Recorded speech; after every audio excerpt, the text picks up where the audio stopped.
Hai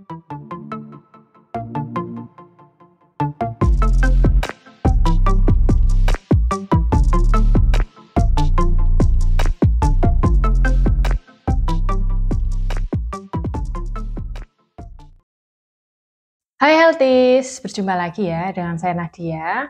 Video kali ini kita akan membahas mengenai proses persalinan. Nanti kita akan bahas mengenai pembukaan itu prosesnya seperti apa, ya, bagaimana prosesnya, ya, berapa lama, kemudian setelah pembukaan itu apa lagi yang akan dilalui oleh ibu atau Healthies ketika melahirkan. Oleh karena itu, tonton video ini sampai selesai ya.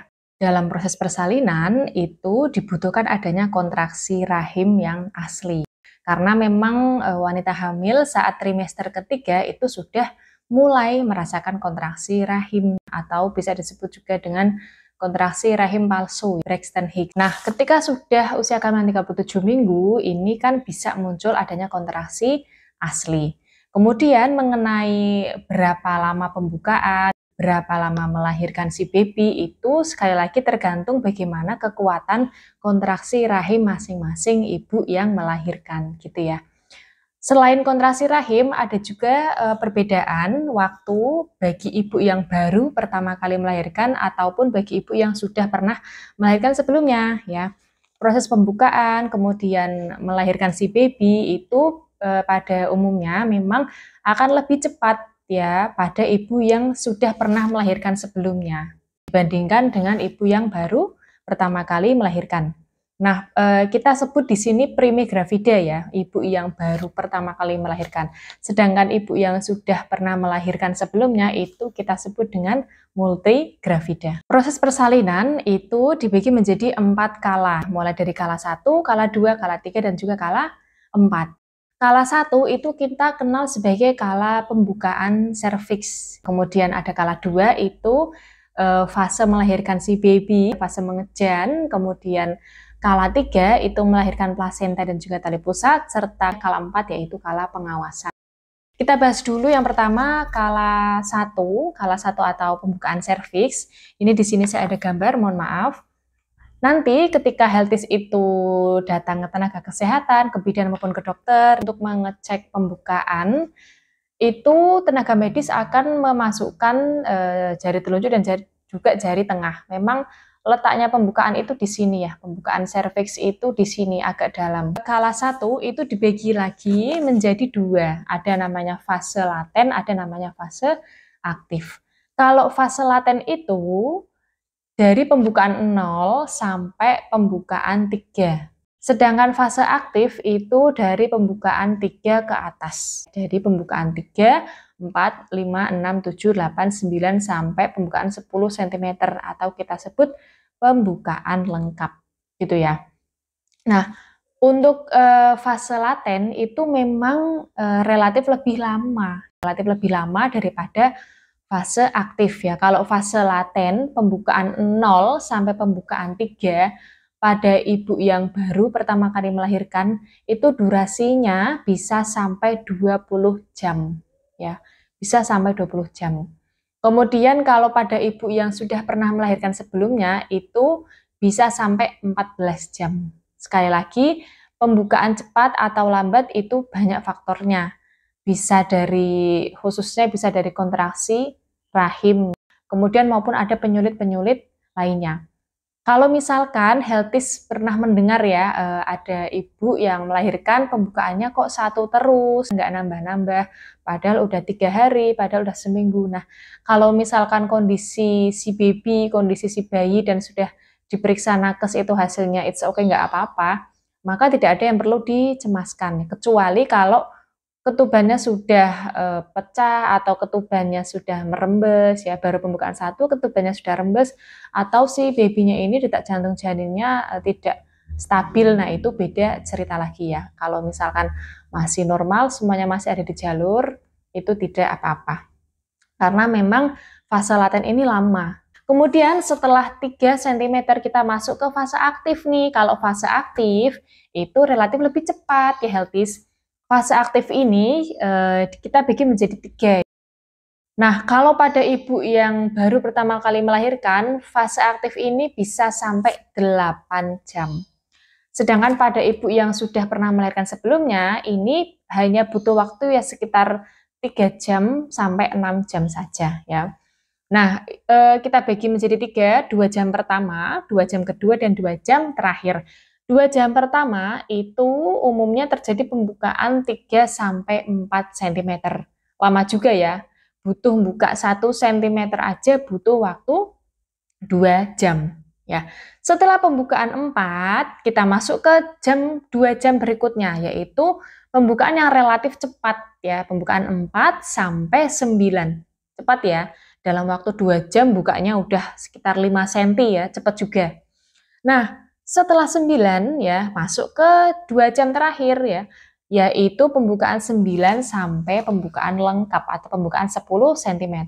Lama lagi ya. Jadi kalau Healthies itu sudah tahu info ini, Healthies nanti ketika di ruang bersalin, Healthies sudah bisa mengira-ngira, oh saya sudah pembukaan 9, berarti ya kurang lebih 2 jam lagi pembukaan saya akan lengkap ya. Jadi bukan berarti kalau sudah pembukaan 9 itu, oh tinggal beberapa menit lagi pembukaan lengkap. Tidak seperti itu ya, karena secara teori justru kalau sudah masuk pembukaan 9 mau ke pembukaan 10 itu butuh waktu 2 jam.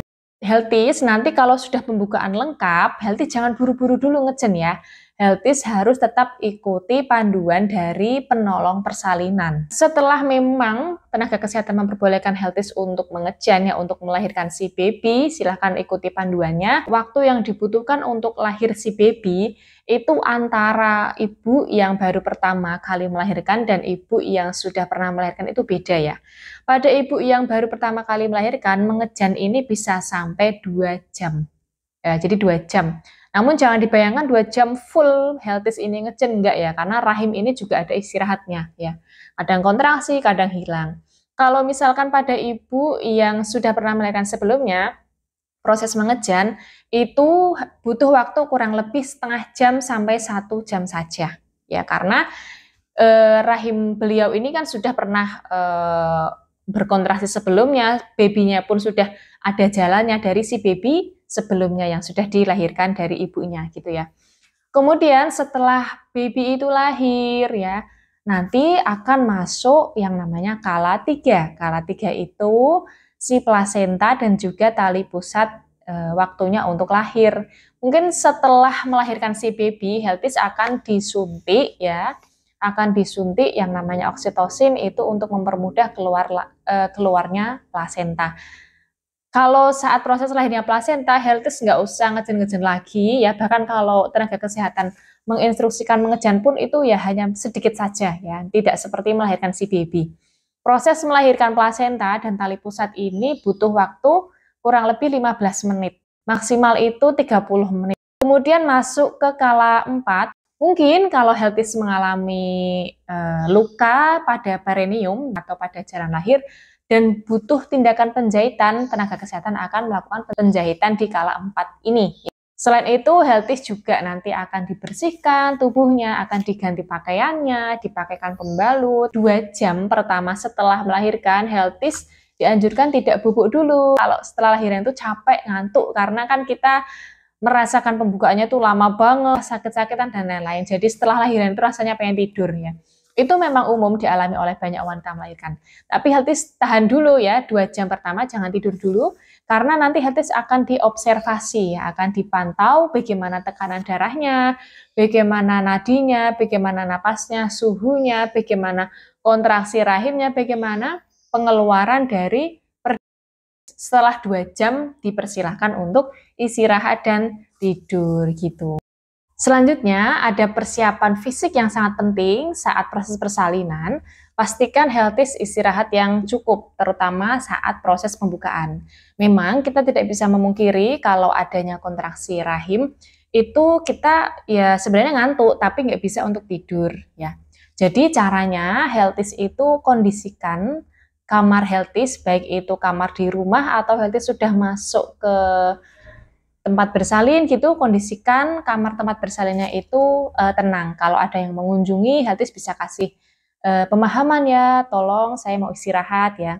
Minimal Healthies itu tidak ngapa-ngapain di tempat tidur dan juga memejamkan mata. Tujuannya supaya tubuh Healthies ini rileks ya, tidak banyak aktivitas. Kemudian selain istirahat yang cukup, Healthy juga bisa sediakan makanan dan minuman manis.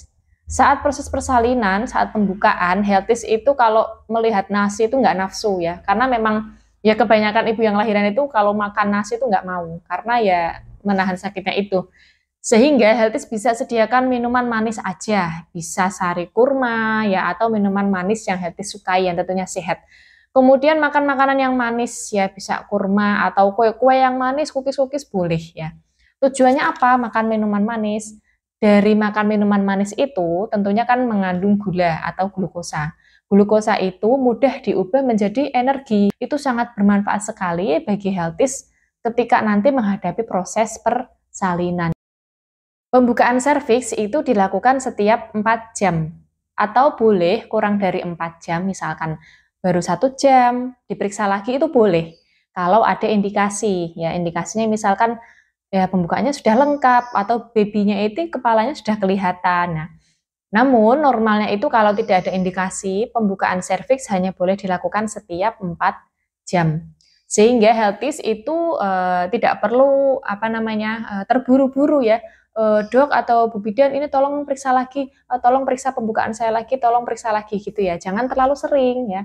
Karena kalau misalkan terlalu sering dicek pembukaan, justru itu mempermudah terjadinya infeksi ya. Kan kasihan babynya sudah mau lahir malah infeksi gitu ya. Kemudian kalau terlalu sering diperiksa pembukaan itu juga Healthy bisa merasa tidak nyaman karena kan itu posisinya di dalam Miss V ya, tidak nyaman. Kalau tidak nyaman ya nanti bisa menimbulkan masalah lain seperti nyeri ya ataupun justru Healthy ini malah tegang ya. Kalau tegang, hormon kortisol tubuh naik itu akan menghambat hormon oksitosin, akibatnya kontraksi rahim malah hilang gitu ya. Jadi nanti untuk ngecek pembukaan itu setiap 4 jam sekali. Saat proses persalinan, khususnya saat menunggu proses pembukaan serviks, Healthy tidak perlu takut ya, kalau saya tidur nanti kontraksi rahim saya hilang, sehingga saya nggak lahir-lahir nih baby saya. Nah, jangan punya pemikiran seperti itu ya, kita hilangkan pemikiran itu. Karena kalau misalkan kontraksi rahimnya itu memang asli, kontraksi persalinan, walaupun Healthy istirahat, itu tidak akan hilang ya, dan tetap akan muncul. Sehingga Healthy silakan beristirahat saja ya, supaya punya energi untuk menghadapi proses persalinan.